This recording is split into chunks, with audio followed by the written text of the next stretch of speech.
Missing link नेमका कसा आहे, या ठिकाणी बसवण्यात आलेली SOS प्रणाली नेमकी कशी काम करणार आहे, या संदर्भात साम टीव्हीचे प्रतिनिधी सूरज मसूरकर यांनी घेतलेला एक्सक्लुझिव्ह आढावा आपण पाहूयात।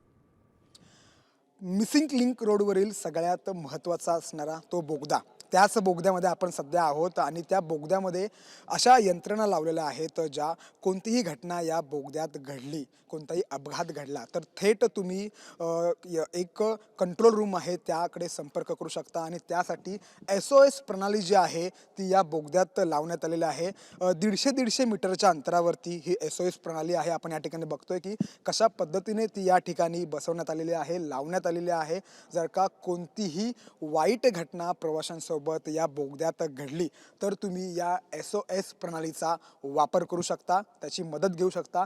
ती कशी नेमकी काम करते तेच आपण आता साम टीव्हीच्या प्रेक्षकांना दाखवणार आहोत।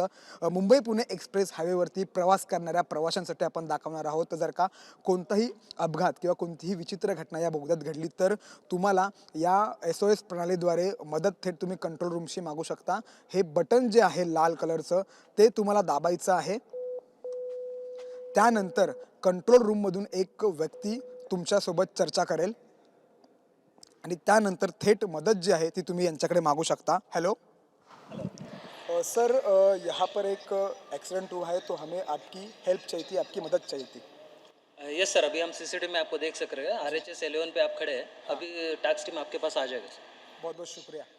तर पाहिलं अशा प्रकारे कोणतीही घटना काहीही घडलं तर या SOS प्रणालीद्वारे तुम्ही थेट कंट्रोल रूमशी संपर्क साधू शकता आणि त्यानंतर थेट तुम्ही ज्या ठिकाणी उभे आहात, ज्या ठिकाणी घटना घडलेली आहे त्या ठिकाणी तुम्हाला या बोगद्यात मदत मिळू शकते। हे एक वैशिष्ट्य या बोगद्याचं आहे।